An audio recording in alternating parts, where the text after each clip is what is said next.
This is the Samsung Galaxy Z Fold 7. It's thin, it's light, and it's got bigger displays. Goodbye awkwardly narrow cover screen. This book-style foldable has entered a new chapter. I've been using the Galaxy Z Fold 7 for a week, and here's everything to know from the cameras, to the battery life, to how using this wildly thin phone actually feels, and whether it's worth that $2,000 price tag.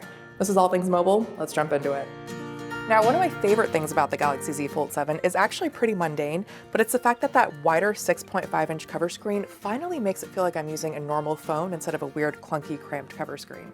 It also helps that the Z Fold 7 is only 8.9 millimeters thick and 215 grams, so it doesn't feel that different from holding, say, the Galaxy S25 Ultra or the iPhone 16 Pro Max. For reference, last year's Z Fold 6 was 12.1 millimeters thick, so it's a pretty noticeable difference. I actually end up using the cover screen on the Z Fold 7 much more often than the inside display because it's great for things like texting or scrolling through social media where you don't necessarily need a bigger screen. Sometimes I even forget there's a wider 8-inch display inside if I want it, and that's the key thing. Using the inner screen is now less of a necessity and more of a choice.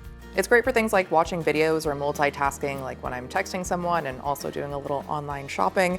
And you can run up to 3 apps at the same time, which is a great way to take advantage of all that real estate. But sadly, there is no S Pen support, so you gotta take the good with the bad, I guess. The Z Fold 7 is just 4.2 millimeters thick when it's open, which is down from 5.6 millimeters on the Z Fold 6. The main display is also 11% bigger than last year's foldable, which is awesome, except texting can be pretty tricky on such a wide expanse, and I definitely don't have small hands. There is a split keyboard, which helps a bit, but it's still something to get used to. There were also a few instances where content on Instagram and TikTok was weirdly cropped, but for the most part, I didn't have any issues.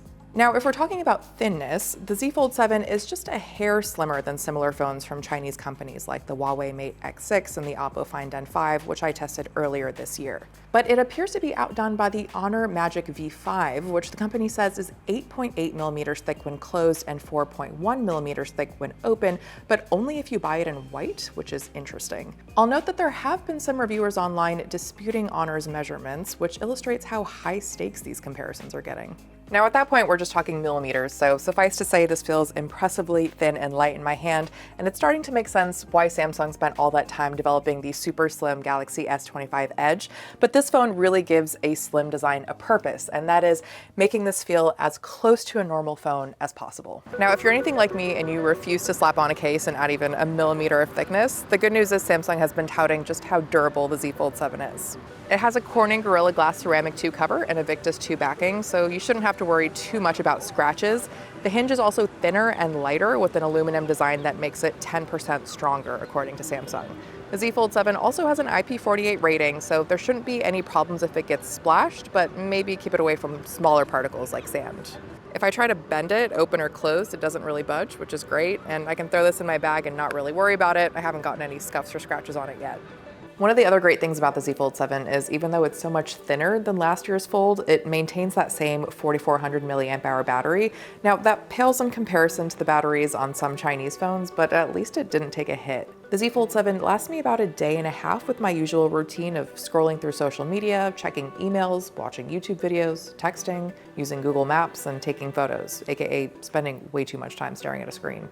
Another downside is it only supports 25-watt wired charging and 15-watt wireless charging, which is kind of a bummer. When it is time to recharge, the Z Fold 7 goes from 0% to 42% in 30 minutes and reaches a full battery in about an hour and a half. Now, I've been talking about how thin the Galaxy Z Fold 7 is, but you may have noticed there is a bit of bulk here with the camera bump.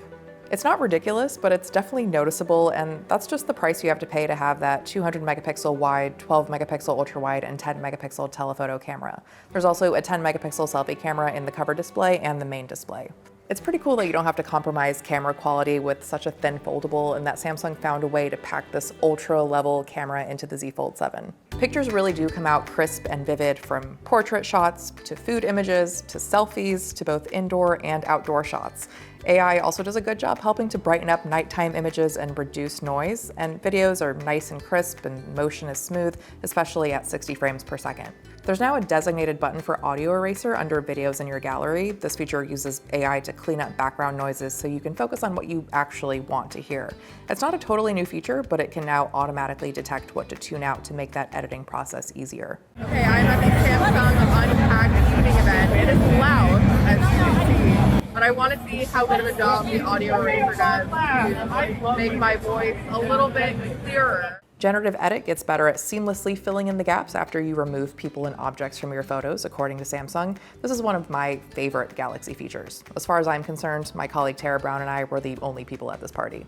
And if Galaxy AI isn't enough AI for you, there's also Google's Gemini Live, which lets you have a back and forth conversation and show the AI assistant what you're looking at through your camera or by sharing your screen. There's also Circle to Search, which I think is one of the most underrated AI features. It can quickly pull up information about anything on your screen with a couple of taps.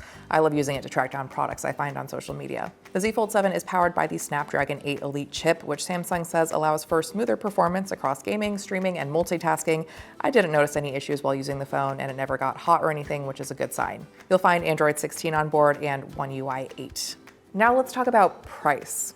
The Z Fold 7 starts at a whopping $2,000 for 256 gigabytes, $2,120 for 512 gigabytes, and $2,420 for 1 terabyte. So yeah, pretty heavy on the wallet. It comes in black, blue, and silver, and there's an online exclusive mint color on Samsung.com. So is the Z Fold 7 worth it? I've really enjoyed using this phone, and I like that it feels normal when it's closed and nice and expansive, but still thin and light when it's open. The cameras are definitely a highlight, and I'm glad Samsung found a way to not compromise photo quality and have to scale back that hardware. The 4400 milliamp hour battery isn't spectacular, but it's nice that it at least isn't a downgrade from the previous Fold despite being thinner.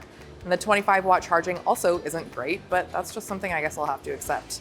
The AI features are not too in your face and can be helpful with tasks like photo editing and learning more about what's on your screen. But hardware really is king here. It's impressive what Samsung has managed to do over just one generation. So if you want something that feels nice and sleek, you like having the option of a wider display, and a good camera is one of your top priorities, maybe Samsung's skinny foldable is worth checking out. Just be prepared for a thinner wallet. But I want to know what you think. Do you plan on buying this phone? Do you hope other companies release thinner foldables? Let us know in the comments, and be sure to give this video a thumbs up and subscribe for more on all things tech. Thanks for watching.